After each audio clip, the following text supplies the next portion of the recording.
Hello, friends. Welcome back to the podcast. My name is Hannah, and on this podcast, we talk about toxic purity culture, sex, marriage, relationships, girly things. It's a really fun time here at the podcast.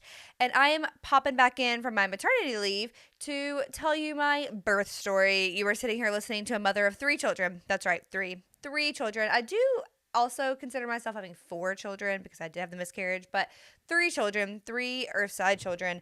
And wow, having 3 children is truly so many children. Wow. My capacity has grown so much. The things that I am able to do with 2 newborn babies and a toddler is crazy. Like, I was just holding one baby while also feeding the other one. Like, it's really crazy the things that you can do when you don't think that you can do them and you have no other choice but to do them. That's something that everybody with twins likes to say is like, oh, I could never. Like, I don't know how I would do it. I could never do it.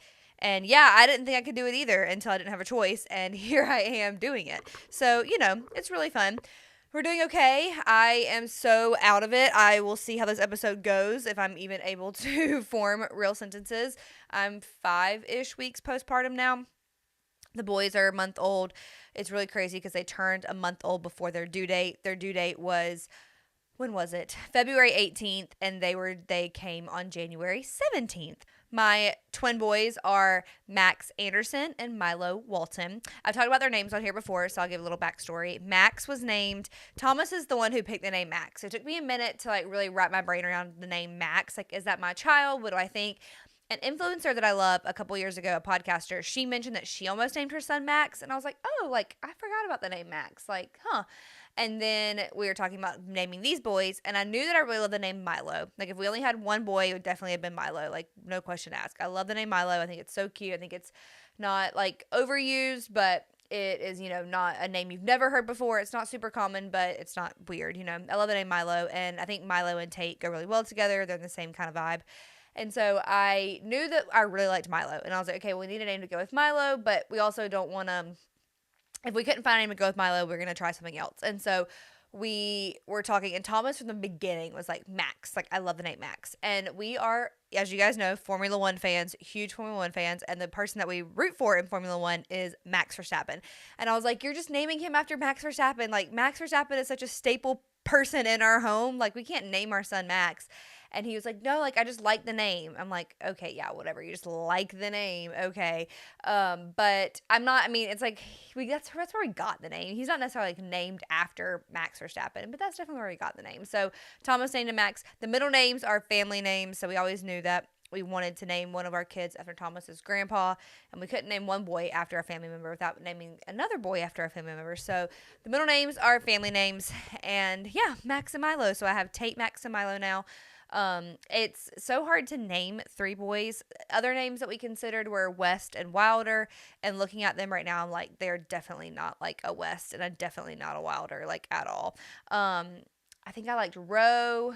I'm trying to remember what other names. That's really it. Like, I really had no boy names, but Max and Milo definitely are the names. Like, they're so cute and they fit them perfectly. So let's go ahead and get into my birth story because wow, so much has happened. I wanted to give some updates, but the only updates really are that we're doing okay. We're making it work. Having 3 kids is really crazy. My breastfeeding journey came to an end pretty much right not right when it started, but it came to an end this week, and I'm so fine with that. I'm so okay with that because wow, trying to breastfeed twins was feeling impossible because we were doing bottles and breastfeeding because I'm pumping. So I'm an exclusive pumper. Did not see that for myself. I did not see myself being an exclusive pumper. My life is just constantly marked by 3-hour periods. So I'm pumping every 3 hours. And thank the Lord my supply is good. My supply, I'm able to keep up with twins. I was trying to pump, breastfeed, bottle feed, all the things, and that was just really impossible. And so my breastfeeding journey did come to an end, and I could talk more about that if y'all would like to hear it, but it did come to an end, but that's okay. That's really the only update, is that we are sleeping when we can. When you're on your second and third kid, you don't really get to sleep when the baby sleeps, especially when you have twins. You definitely don't get to sleep when the baby sleeps. So, but it's okay. We're figuring it out. And now that we're doing bottles and not breast, I have so much help. Like Thomas is able to feed the babies at night. Last night I didn't even feed them until like 6 a.m. because every time they woke up was right when I needed to pump. And so I had to pump. And when I'm pumping, I get the most output when I'm like sitting and not doing a lot of things. And so I was just like chilling and he was feeding them, which is fantastic. So that has been great. Yeah, I said I was going to do life updates, but I got nothing in my brain. So let's go ahead and dive into the birth story. So leading up to the end of my pregnancy, I was having some complications with Max. Every couple of appointments, one of his numbers was high, which was the blood flow from the placenta or in the umbilical cord to the placenta was a little bit high, was a little bit elevated. And so I was going every single week and nothing ever came of that. Like he was totally fine, but they were worried that something could have been wrong. I think it was just a case of over monitoring, honestly. Like they were just watching him too much and the number just like would randomly be high and randomly in other days not be. And so I think they're just over monitoring me, but whatever, we have to do what's best for the babies. And so we were watching them every week. And towards the end of the pregnancy, we had decided that January 28th was going to be my due date. Because that was when I was 37 weeks. So I scheduled January 28th. And then we're getting closer. And I could not have been more miserable. I really can't express to you guys. I was the week before I ended up actually giving birth. I pretty much did not leave the bed. Like Thomas was taking full care of Tate. I was so miserable. My body was hurting so bad. I was not okay. I was seriously just laying in bed all day. I couldn't sleep at night. Everything hurt. Like I was stressed and anxious, and there were still things that we needed to do to prepare for the babies, but I was seriously not okay. And I was praying about like, I want to go as far as I can pregnancy wise because it's better for them if I do that. But I am like not okay. And I was like asking other twin moms that I know in my personal life, like what they did. And everyone's like, try to go as long as you can. Try to go as long as you can. So I was like, okay, I'm going to go as long as I can. And then I went to one appointment and I was like, listen, I'm not okay. And at that appointment, Max's number was also high. At this point, I was 34 weeks. And you can safely give birth, I guess I should put quote unquote safely. The earliest that you can give birth to twins is 32 weeks. And so I was 34 weeks. I was at my appointment and Max's number was high again. And so my doctor was like, hey, I want us to consider, when you're at 35 weeks and like 5 days, like maybe giving birth then, or you could just go now. And I was like, whoa, like I'm not ready to go now. Like we're definitely not going now. And I don't want to go in 5 days, but what if I do instead of 37 weeks, I go to 36 weeks. So we had moved the due date back to the 21st. So we decided to go the 21st. And we're like, okay, that sounds good. So I was just like, I just got to get to the 21st. I just got to get to the 21st. Like, I can do it. But I was so miserable. So then it's the 16th, and I have a doctor's appointment that day. And I remember waking up that day thinking, like, there's a chance they could send me to the hospital today because, like, something could be wrong. Max's number could be high, and they could just tell me, like, hey, it's time to go to the hospital. So that morning I had 2 appointments. I had a doctor's appointment and a regular like ultrasound appointment.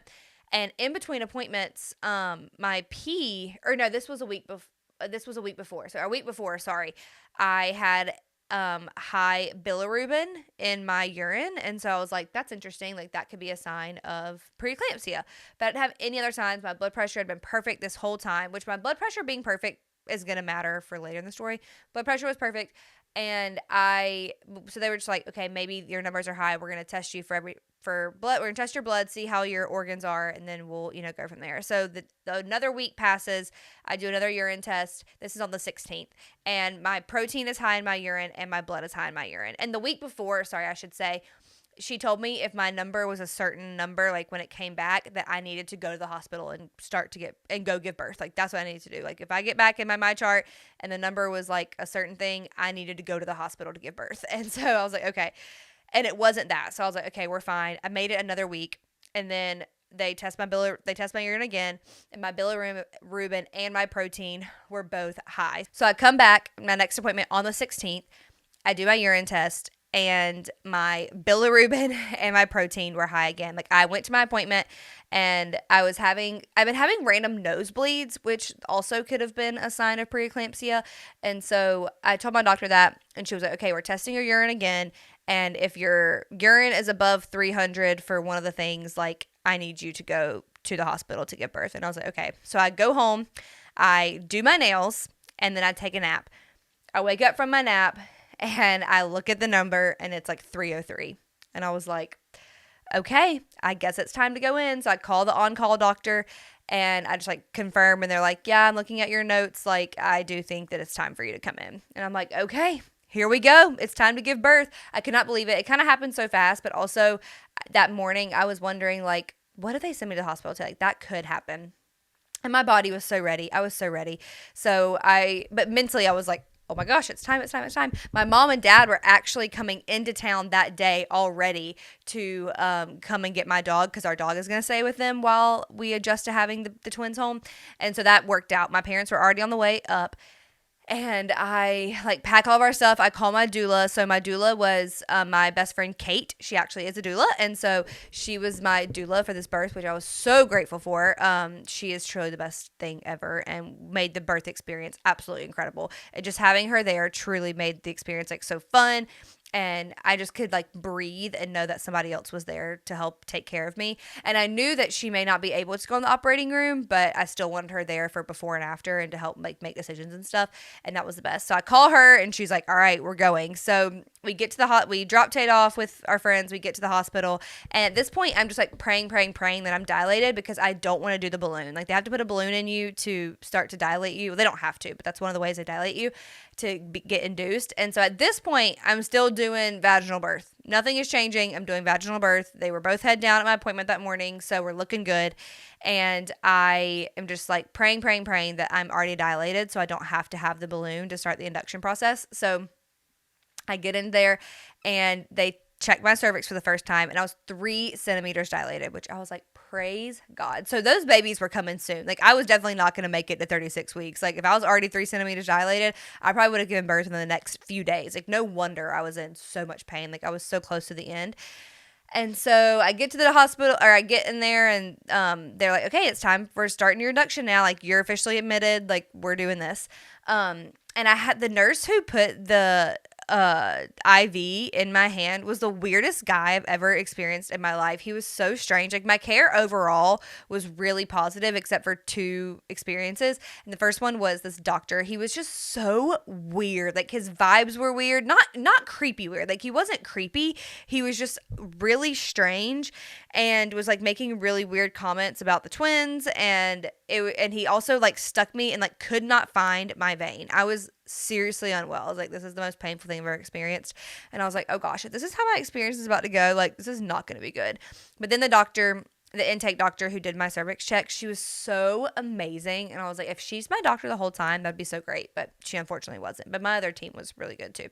I don't even remember any of their names. But she was great. So they checked my cervix. They're like, all right, we're getting you induced.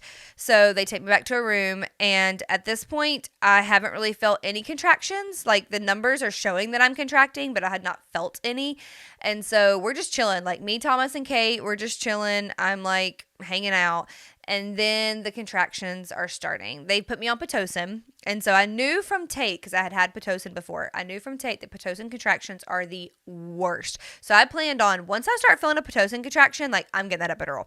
I will be getting that epidural. So I go I'm laying there chilling. I start to get some Pitocin contractions. And I'm like, okay, all right. This is at like, I don't know, 11 p.m., I think, because I got the epidural around midnight. So the doctors had talked to me, too, about breaking my water. And I was like, yeah, I don't really want to break my water until I've, like, had the epidural. And, like, we don't need to rush this. Like, I got here at 7 o'clock, and we don't need to break my water right now. Like, my process will go as it goes. Like, I'm not in a rush, you know?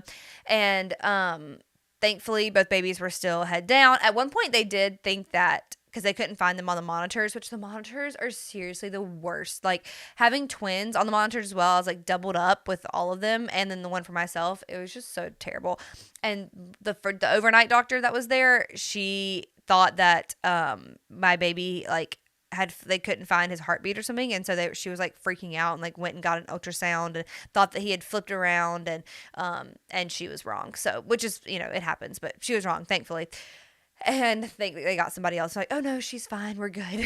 But I had her and then the nurse. And so the nurse that was there and her were both very much like, yeah, your doula is not going to be able to come in with you. Like, we understand that you want that, but like that's just probably not going to be possible as far as going into the operating room. And so that was really frustrating. That overnight team was like not the greatest, if I'm going to be honest with you. They had an emergency going on, so I understand that they needed to like tend to the emergency, but my nurse just like wasn't very attentive to me. Honestly, at one point she lied about something, which I'll get to.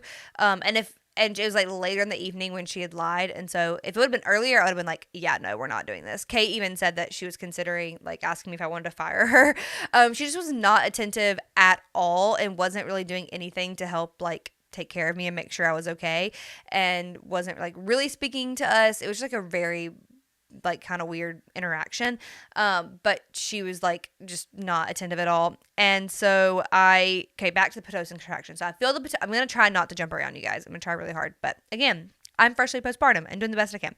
So, because this story gets crazy. Like when I actually give birth to the twins, it's really bizarre. So I get the Pitocin, and then I start feeling the contractions. So I'm like, okay, I need this epidural. I need this epidural right now. And I had asked the doctors like multiple times, like whenever I'm ready for the epidural, is it going to come fast? Is it going to take time? Like, what's that like? Because I want to ask for it at the appropriate time and not have to wait. And they're like, oh, we have somebody here 24/7. So like, you'll be able to get them immediately.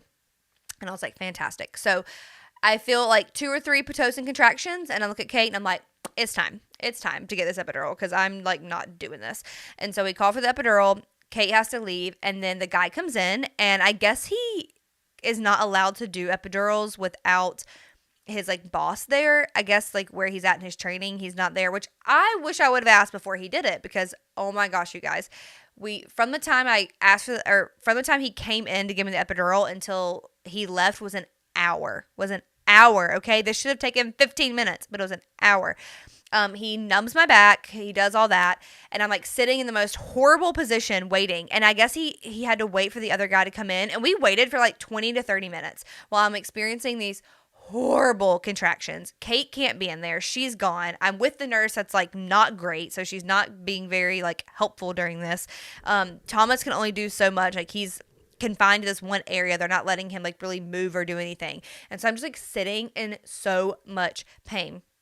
And then finally the guy comes in. So the anesthesiologist who's doing my epidural, terrible job. And I feel so bad. He's probably like new. It's probably his second time doing it. Like, terrible job. He could not find the spot. At one point he poked me and I literally screamed and was like, this is the end of my life. Like, this is horrible. It hurts so bad.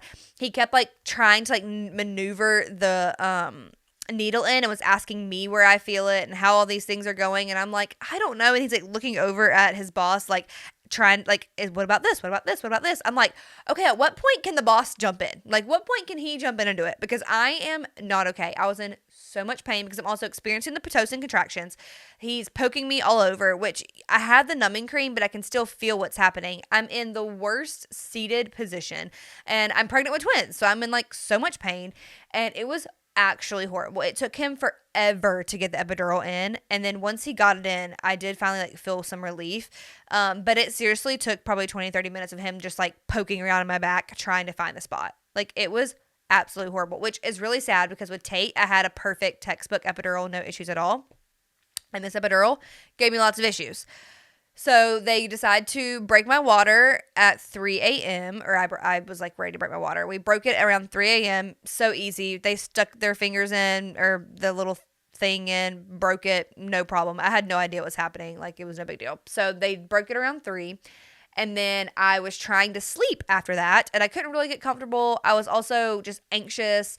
My monitor kept going off every 2 seconds because trying to have the monitor on twins is really crazy. So that was going off a bunch. Kate was able to help me get to sleep at some point, which was nice. But then the nurse was like checking my blood pressure, and it was dropping.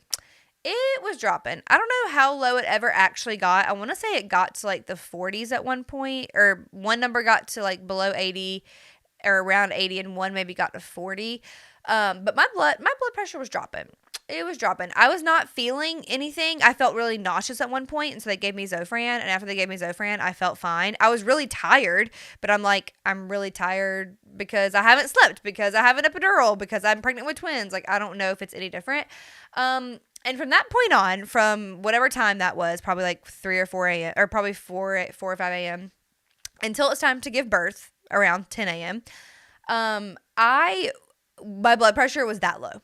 It was that low. And it was just doctors constantly in the room, or anesthesiologists, different doctors, trying to figure out why my blood pressure was so low. They pumped me with so much fluid. I got a shot. I had constant bags going down. Like, they could not get my blood pressure up. And so they decided, okay, it's probably the epidural. The epidural is probably just working too well. So multiple times throughout their, like, the 5 hours of them trying to get this blood pressure back up, they had taken me off Pitocin. So then off the epidural. So they stopped the epidural.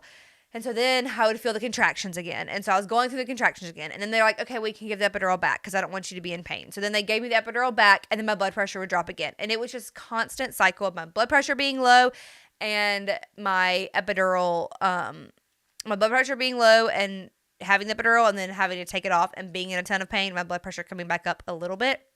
They literally could never get it back up. At one point, we had to have an ICU nurse come in because everybody on the floor had to tend to this emergency that was happening. So I was kind of like forgot about. It was like, peace out, this girl's fine. Even though I was like absolutely not fine. They were just like not really checking on me because all the other doctors and nurses had to be with this emergency. Which, this emergency is very important, and I often think about it, and I hope that everybody's okay. However, I'm also a priority and somebody who deserves care. And they just were like, there was nobody to check on me, and the nurse that was there was not very attentive. One anesthesiologist came in, and at first I was like a little bit afraid of her because of her like tone. But then I was like, oh no, this is the lady that I want here because she's gonna figure this out, and she's such like a very cool, like very bad A. Like, that's how her attitude was, like in the best way possible. At first I was like, okay, this is a lot, but then I was like, oh no, this is who I want. And she's like asking the nurse all these questions, and the nurse doesn't know, has no idea, because she hasn't been really taking care of me. She hasn't been focused on anything. She's not been looking at anything. Like, she wasn't checking the boys' numbers. Like the anesthesiologist was asking about the boys' heart rates, and she had no idea. She was not answering. The thing she lied about was the anesthesiologist asked if she had checked, or like if I had peed in my bag, and she said yes, and not one time had she walked over and looked at my bag. I know she didn't because I was awake, and Kate was there, and Kate was also attentive to what was going on, and Kate never saw her check it. So she literally lied to the anesthesiologist and said that I had pee in my bag, and she asked her how much, and she kind of like didn't really answer. And so then the anesthesiologist walked over and checked and was able to get the answer, but she was not happy with this nurse. Like she literally just like straight up lied. I could not believe it. I've not done anything about that. I don't know that I'm going to do anything about it, but it was really bizarre. I could not believe she had just lied. And it was like right around shift change time too. So I knew that she was going to leave, and I was like, thank God, because like I can't have her anymore. So shift change happened, and I had the best nurse that came in. Oh my gosh, what was her name? I think it started with a K. She was absolutely incredible. She was a Christian, because at one point, at some point when all this was happening and my blood pressure was dropping, I was like, we need some worship music. Like I need us to be praying. Like, this is not good. And so I had my nurse in, and she's like working on something on me, and then they had to send an ICU nurse to try to get my blood pressure back up. And so they were going to do some other like IV thing in me to figure out how to get it back up. And she was like, oh, is this Maverick City? And then the other nurse was like, yeah, I think it is. And like, they were like singing the Maverick City music, like, which was so cool that they like knew what was happening, or that they knew the music. And I was like, okay, you guys are Christians. Like, that's so awesome. And so we just had like the best time. It was really, really encouraging. But the anesthesiologist was like in and out. She was like, could not figure out what was going on, until they decided it was the epidural. And then around 9 a.m., they were like, okay, the doctor, this emergency is still going on, but the doctor's going to come in and do a cervix check on you soon and see where you're at. So I have not been checked since 3 a.m. where I was still like 3 centimeters or something. I had not been checked. And so then the doctor comes in around 10, which is when the ICU nurse was trying to figure out my new IV to be able to try to get the blood pressure to come back up. At one point it did come back up, but it was not like where it needed to be. Because I knew I went into birth with it still kind of low, but it wasn't like that big of a deal at that point, I don't think. And so, but it was like, I can't believe it was so low. Like, I was like, was I on the edge of like death? Like, my body had gone through so much at that point. Thankfully, the boys were fine. Their heart rates did go up some, but it wasn't too bad to where they were like super concerned. Although it could have been up really high, and that nurse in the middle of the night would have had no idea, let me tell you.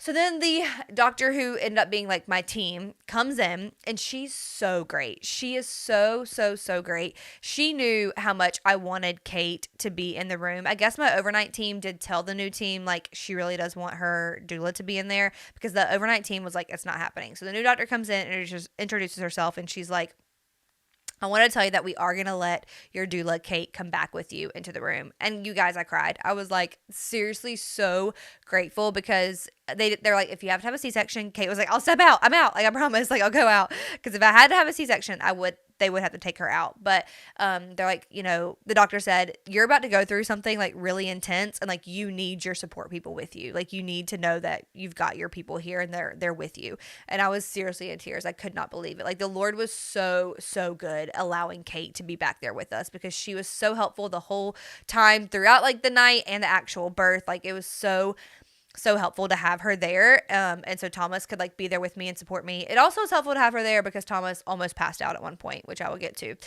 So the new doctor tells me that, and she was like, can I check your cervix and see where you're at? And I was like, absolutely. So she checks my cervix, and she's like, oh, you're 10 centimeters. It's time. And I was like, it's time. It's like around 10 a.m. And I was, in my mind, she was going to check me and I was going to get a nap, because I think they had gotten my blood pressure back up to a better point at this time. And so I was like, great, she's going to check me. I'm going to get another nap and I'll give birth this afternoon. Sounds great. But nope, 10 a.m. She's like, okay, it's time. So then they all like gather, like everybody's gathering. We're trying to get our stuff. Thomas and Kate are packing up all of our things, like, or they're trying to get ready. And it was quick. Like, at that point, she had gone out to tell people to go prep the OR, because I had to give birth in an OR. So she goes out, tells them to prep the OR. The nurses come back in, and random doctors and nurses are coming in at that point to introduce themselves to me, because they're about to be back there with me. So they're like, I'm so-and-so. I just want to like introduce myself. I'll see you in a minute. And everybody's moving, and it's really fast. And I'm just laying there like, oh my God, I'm about to give birth. It's time. It's time. And they're both still head down. So that was good. But I was like, okay, it's time. Like, I'm doing this. And I was feeling really ready, really excited. Kate and Thomas, get their outfits on, and it's time to go. Like, it is time to go. So we go back to the room, and let me tell you guys, birth is the most vulnerable thing you'd ever do in your entire life. Like, your legs are open, spread, you're giving birth. And I did that in front of like 25 people. Okay. I'm in this operating room about to experience the most vulnerable moment of my life, and I'm doing it in front of 25 people. And it's literally like all eyes on me in the center of the ring, just like the circus. Like, I'm laying there and I'm looking around, and everybody's just staring at me, just smiling, like, okay, here we go. I'm like, what is happening? Seriously, there were so many people, because there had to be all the nurses to be able to take care of different things. The anesthesiologist, we had 2 twins, 2 babies coming out. So we'd have double the pediatrician team plus extra people in case something went wrong. There was multiple doctors in there, multiple attendings, like different people. I mean, I seriously gave birth in front of like 25 to 30 people. And I'm just looking around like, okay. And after they get me settled, people were trying to introduce themselves to me, and I appreciated that. But everybody was like so kind and so nice. Like, I seriously had the best team. And I was like, okay, let's put on my playlist. So I have a worship playlist and like a fun music playlist. And I really need the fun music because I needed to like hype myself up. And so we put on my fun playlist. It's mostly Taylor Swift. And I told the doctors, I'm like, hope y'all like Taylor Swift. And they're like, oh, we love Taylor. This is going to be great.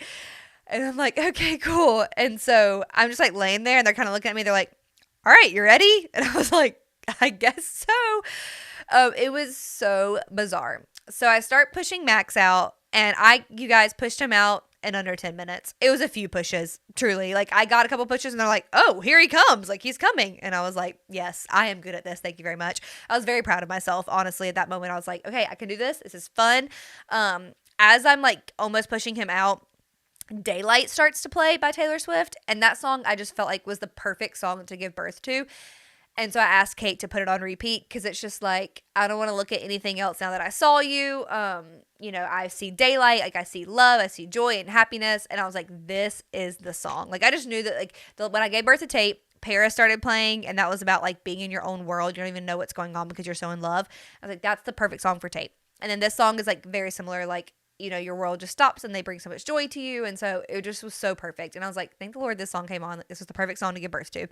And I push him out in under 10 minutes. I mean, it's a few pushes. He's out. So he comes out, goes on my chest. Everything is good. They look at him and they're like, he's fine. He immediately starts to scream. They don't even take him from me. Like, I'm laying there. I'm like, okay, I just pushed him out. Like, this was good. I'm crying. I'm so happy. Like, this is so great. The doctors check on him literally, and they're like, he's fine, like he's so good. And I'm like, okay. And so I'm crying. And then I'm knowing that I need to start pushing, and I'm like, wait, what's going on down inside of me?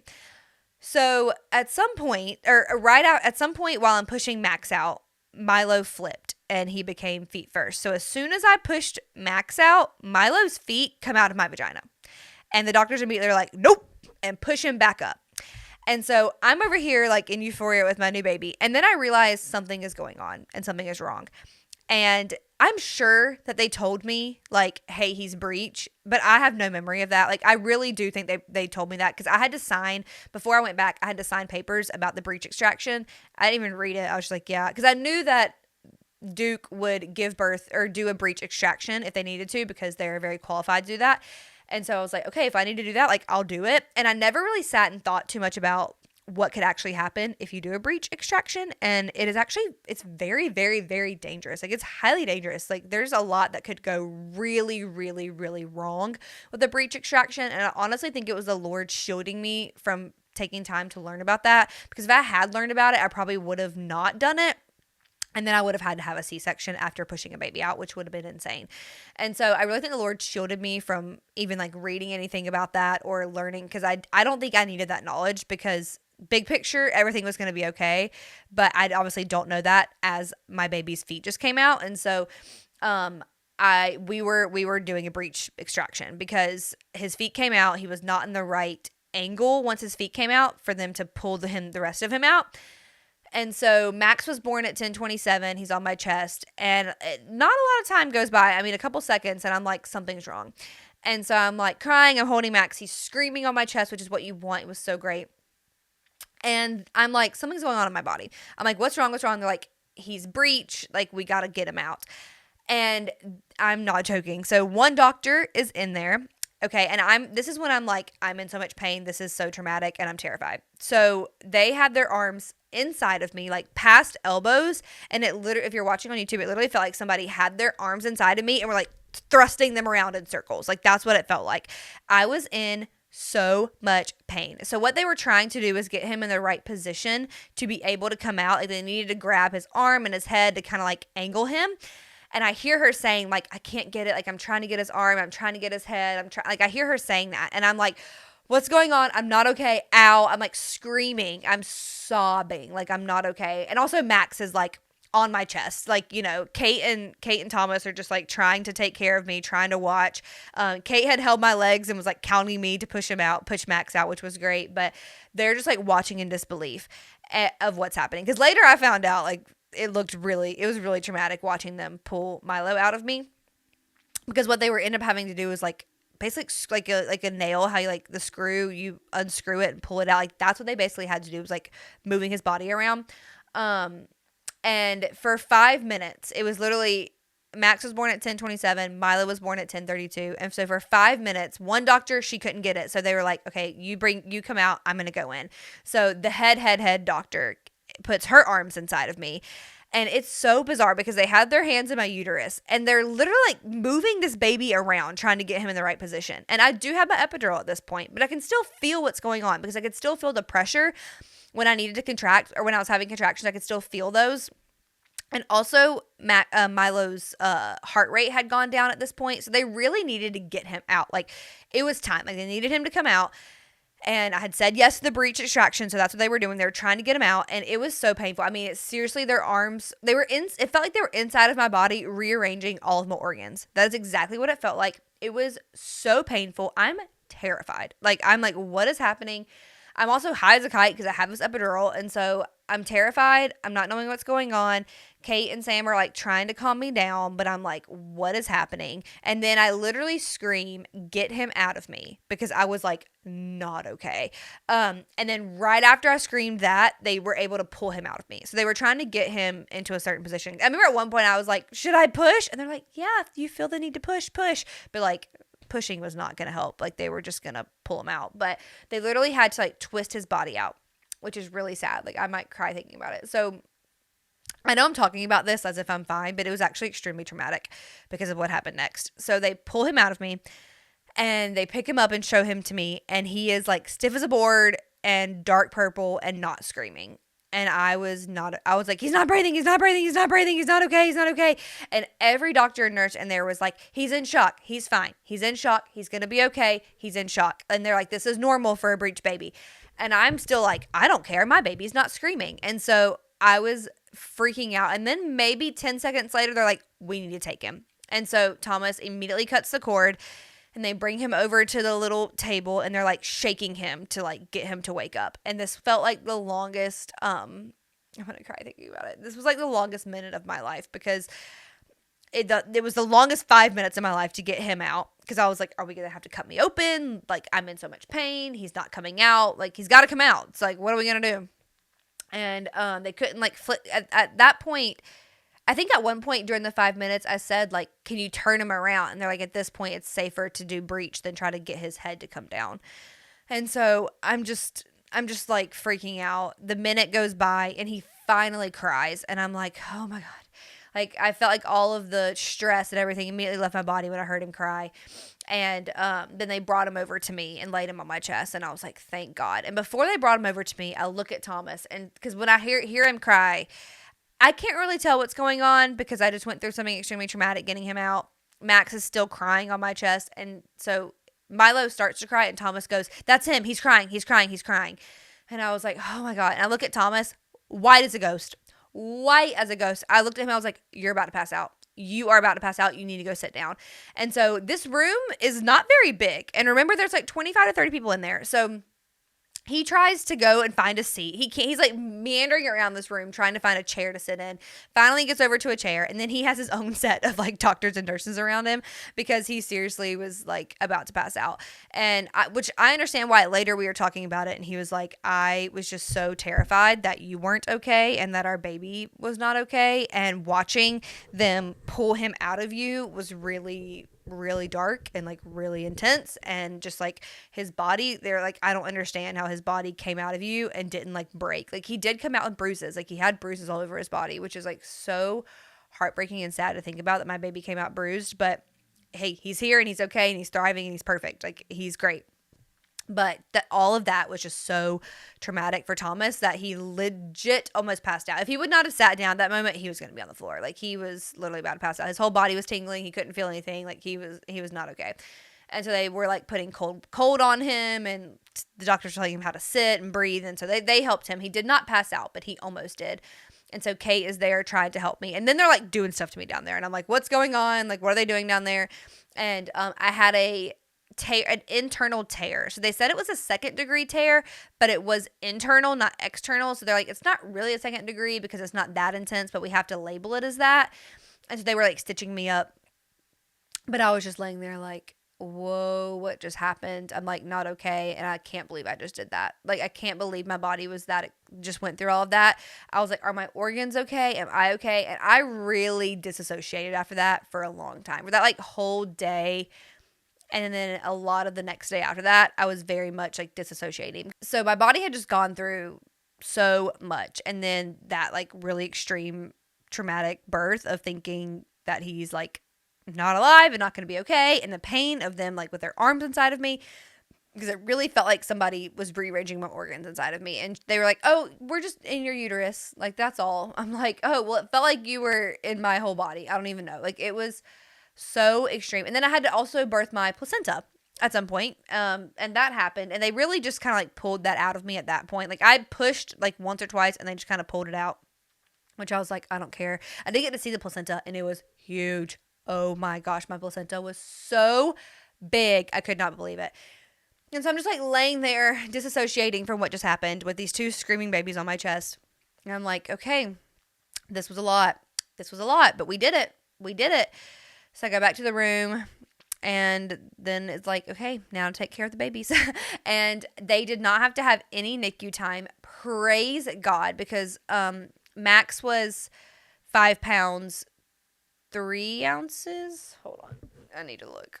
Birth was so dramatic. I forgot how big my children were. Okay. Max was 5 pounds, 3 ounces, and Milo was 5 pounds, 7 ounces, or 5 pounds, 5 ounces. So they were both over 5 pound babies, and they really were perfect. Like, they were totally okay after the birth. Thank the Lord. The fact that Milo was okay after the trauma that we went through is so crazy.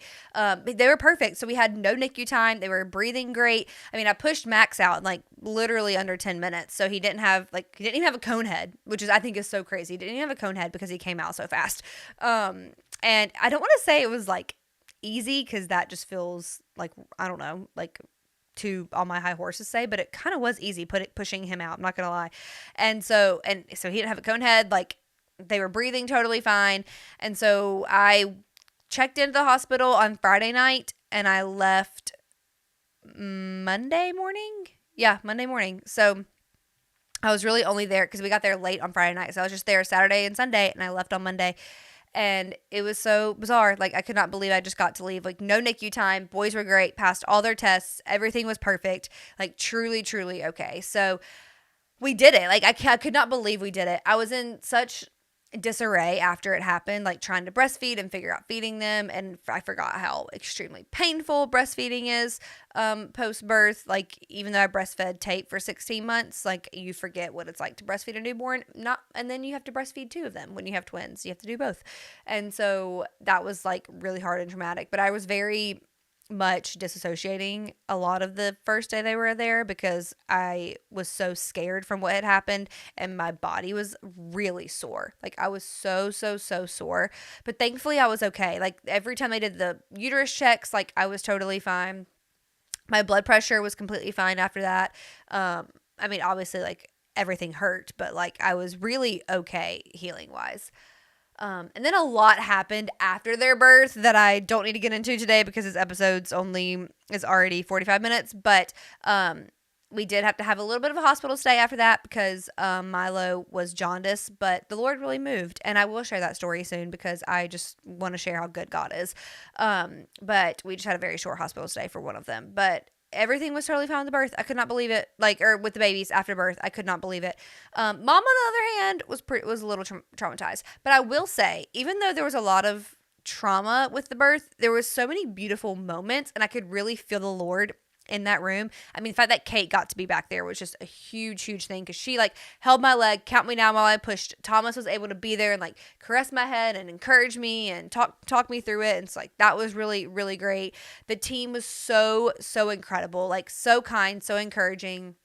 The music was fun. Max coming out so fast, like, that really felt like a redemptive moment. Like, I really do enjoy giving birth, like, at that, like, pushing. I think it's so fun and euphoric, and our bodies are so amazing. And so that was like so beautiful. I didn't have to have a C-section. I was able to have the vaginal birth that I wanted.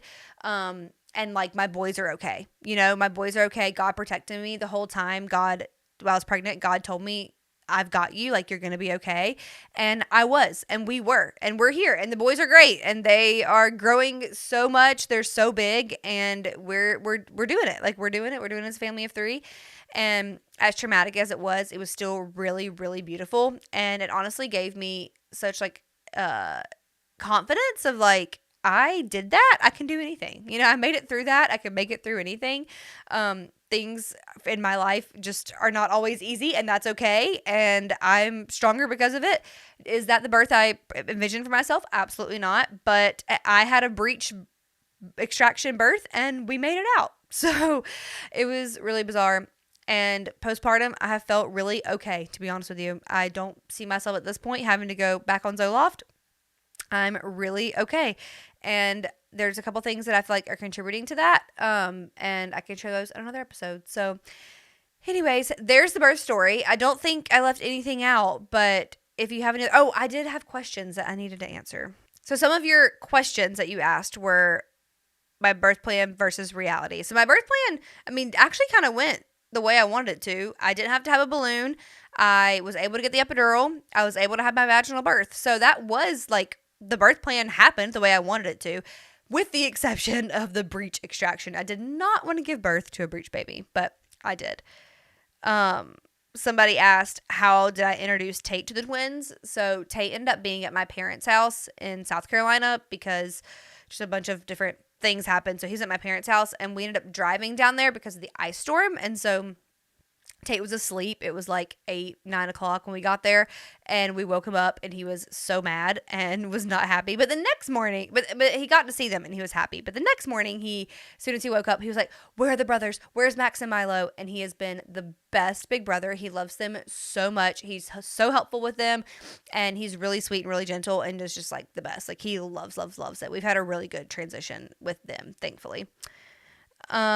She said, any fun pushing procedure placenta stories? My placenta is just huge. That's that. My placenta was absolutely huge. I was giving birth to daylight. That was fun. And it was just such an experience giving birth in front of 30 people, 25 to 30 people. Like that was something. It's like all eyes on me in the center of the ring, just like a circus. And I felt like a circus with my legs spread. I'm like, here we are. Everybody gets to see everything. Lucky for you. It was really crazy. And then I answered a bunch of these other questions, but somebody said, I want to hear about the people who cared for you and how that impacted your well-being. Knowing that I had a really good team there with me before, like the nurse, she was so great. That helped me feel really confident. Knowing I had a doctor who said, I know how important it is to have your support person there. Like you're about to go through something really intense and like you need your person. Knowing that's her attitude before we went into the room, I was like, okay, I'm going to be okay. I'm going to be good. Like they've got me, like I'm going to be okay, because she just put me such at ease knowing that she was really putting me first, and just her attitude and her calmness was just exactly what I needed. So that really gave me the confidence to give birth, honestly, because of how great this doctor was. Like truly, I was like, okay, like this feels really good. And I just feel the Lord like in this place. And it really positively impacted my well-being. The night nurse that I had, who was not great, I was like, if this is a team I have to have, this is not going to be good. So your care really does like directly affect how your experience goes.